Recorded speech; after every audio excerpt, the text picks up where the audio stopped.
Hi, I'm Sue Ellam, and I'm a tarot reader of 25 years standing. And in this video, I will be using the Mythic Tarot, which is based on Greek mythology. And my friend here is... I'm Carrie Beleno, and I am an intuitive and a Reiki master teacher.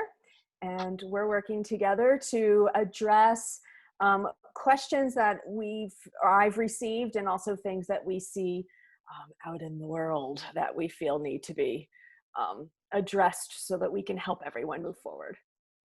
And that is exactly, what we're hoping to bring some enlightenment through our own different perspectives. So Carrie is the person with all the questions. So can you tell me what the question is, please? Yes, and for those of you who know me, that's not a surprise. Okay. So the question that came forward was, how do we keep fear at bay while wearing masks?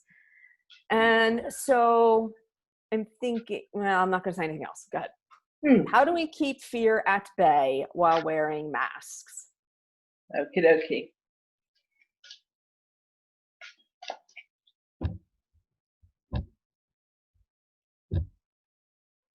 Incidentally, do you have to wear masks in the UK? In public? Yeah. Some places it's a bit of a muddled message as well here. But what immediately came to mind with the question was there are some countries where people wear masks all the time. Yeah. And that's what I almost said. First thing, is to those people, and it's not a fear, it's a religion or belief system, or it's tradition. So, all right. How do we? By not getting overwhelmed, a mask is a piece of cloth. I'm thinking with all this fear of the virus and things, if people use common sense, for instance, if we have a cold and we have a bad cold, we're coughing and sneezing, what do? We don't hug some people. We keep away from people so we don't pass it on. But this is kind of being built into, yes, I know, it's more dangerous, but the premise is the same. We don't have to get overwhelmed by the propaganda or the belief systems. There's very, I think it came from a shaman. They said you can actually take poison and it won't harm you if you believe it can't harm you.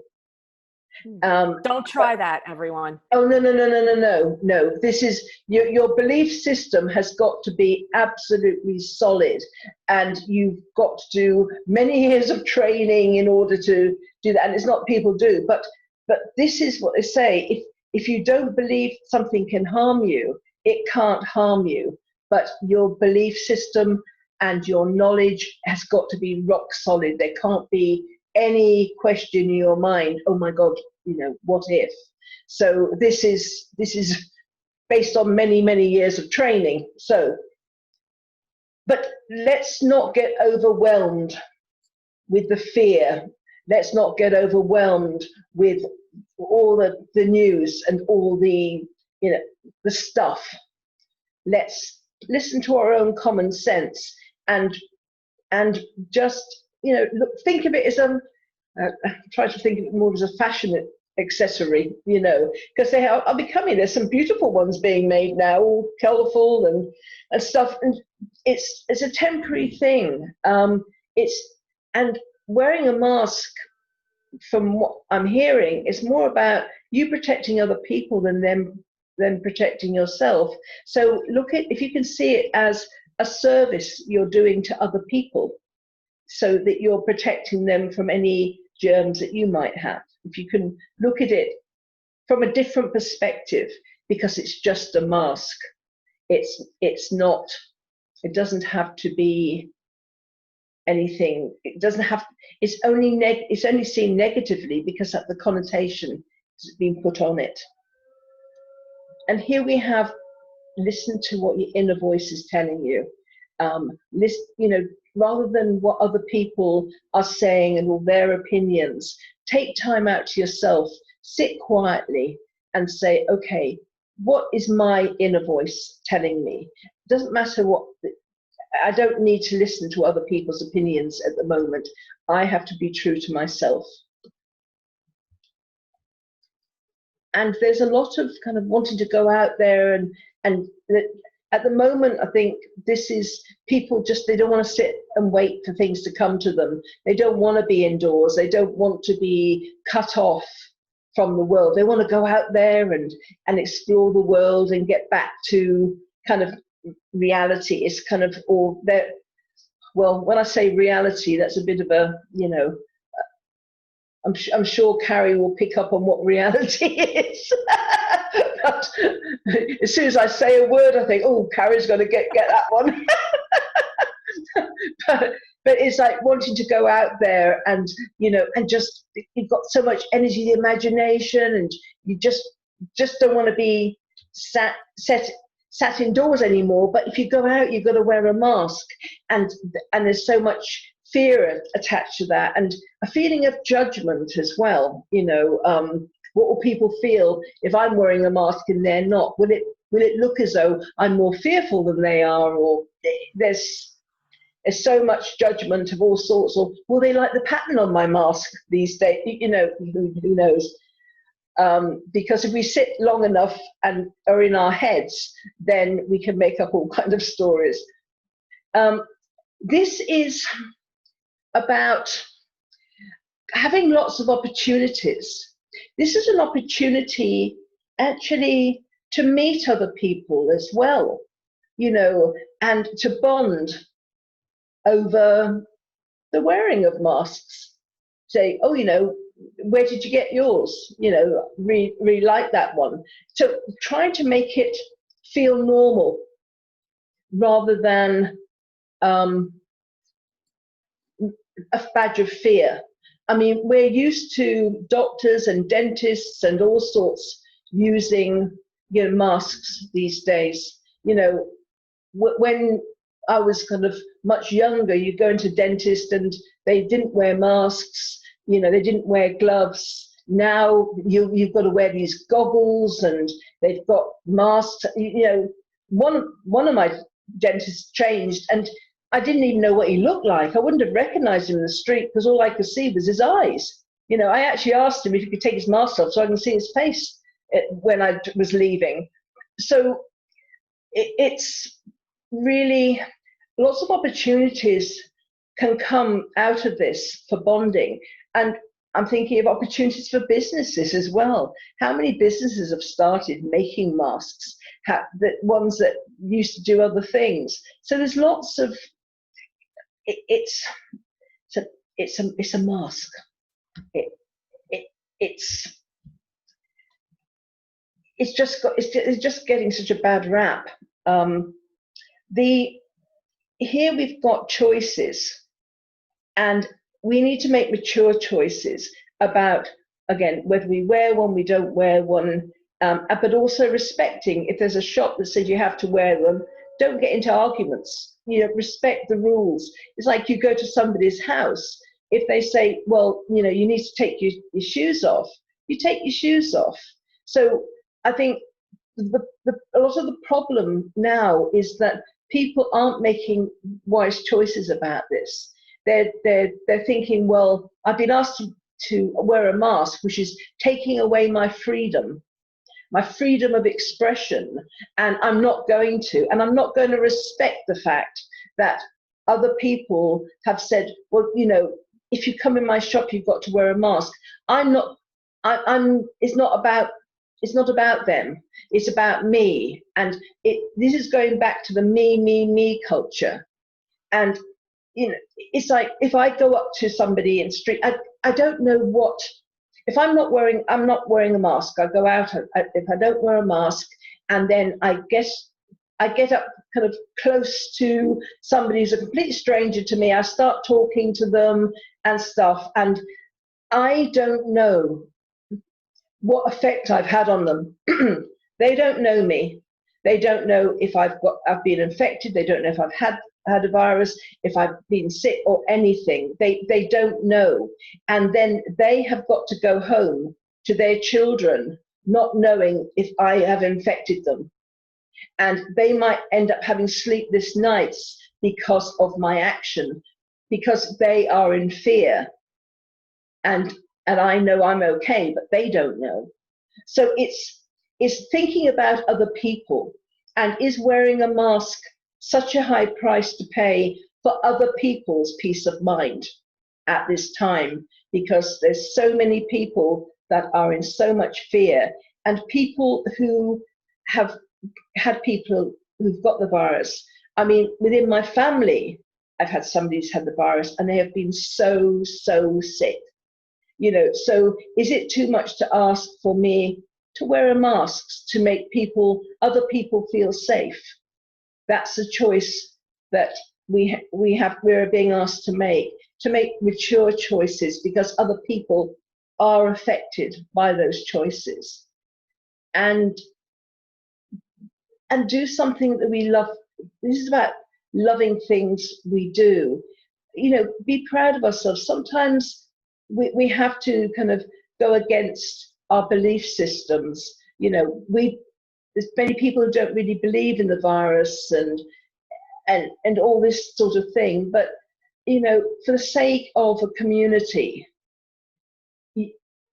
respect the people that are terrified and try to make them feel less terrified.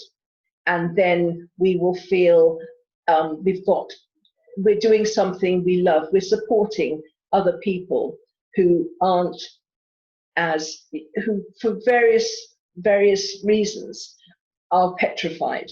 And so we are able to support them in a way just by putting a piece of cloth over our mouth and nose. We're not being asked to jump off cliffs. It's a small thing. The trouble is, it's a piece of cloth that has now been allied with this thing of fear, and it's a piece of cloth, and that's the cards. So, yes, I wrote while you were speaking. The mask represents the virus, and the virus represents fear. And we are putting emotional, if you watched one of our previous videos, I spoke about the emotional importance we give money. We are also giving emotional importance to this mask. And the long-term fear, the long-term effects of the fear are going to be much greater than the discussion around whether to wear a mask or not. And that's what I'm going to caution you to look at, is to, we all have fear. Be careful which ones you want to put your energy into. Be careful which ones you want to cultivate. Be careful which ones you want to spend time with, because they accumulate. I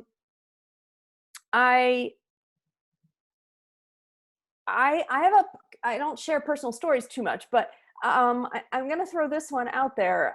A few weeks ago, I was feeling, I still am trying to decide whether or not I should open my office. And obviously I can't legally yet, but I really felt like I couldn't see clients if I had to wear a mask. It felt like it was my energy blocking your energy, or your energy blocking mine. And I started to talk about it with some of my colleagues, and I was putting a lot of fear into it as well. I didn't want to look like the fearful practitioner. I didn't want to look like I was fearing the disease. And I didn't want clients coming who come to me because they want to be released from fear being met with an icon of fear. I couldn't rectify it. And I kind of, through talking with colleagues, came up with this same thing that your read just said, which is, I have to do it for the comfort of others. I do not want to ever be the cause, especially intentionally, be the cause of someone else's fear or panic. And I mean, we all do it unintentionally at times, but why would I intentionally do that if my life's purpose is to alleviate fear? So I think that that we should, perhaps, when you talked about reality, perhaps what I heard when you said reality is, I heard life. It doesn't matter what our reality looks like. It's the life we want to live.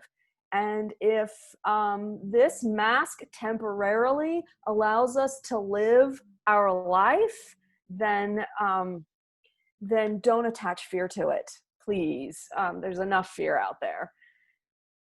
And that's it, except I do have to say that in episode 5 of our videos, if you've watched them, I commented about the shadows, the beings that I had seen walking across Sue's red background there.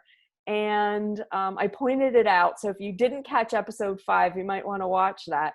And so I've been keeping a close eye out now. And all the videos we've done, I have to say that this one was the most active. I have seen that shadow person walk past 4 times since you and I have started this particular video. So I think that there's a lot of support around lifting the fear. The first time I saw the shadow pass was when I was talking about not getting overwhelmed by fear, and also around the judgment of it. So I just want to mention there's a lot of activity over this video. And yeah, we've got a lot of spiritual help for sure. And it's a way of, I think, of trying to bring calm, and because the last thing I would want to do is create any fear or kind of add fuel to the fire. So we do have kind of a lot of kind of spiritual help. Yeah. Yeah, I agree. Yeah. So all right, so that question was, how do we keep fear at bay while wearing masks? And there you have it. Yeah. And so it's bye from me. And I'll see you later. Okay, bye.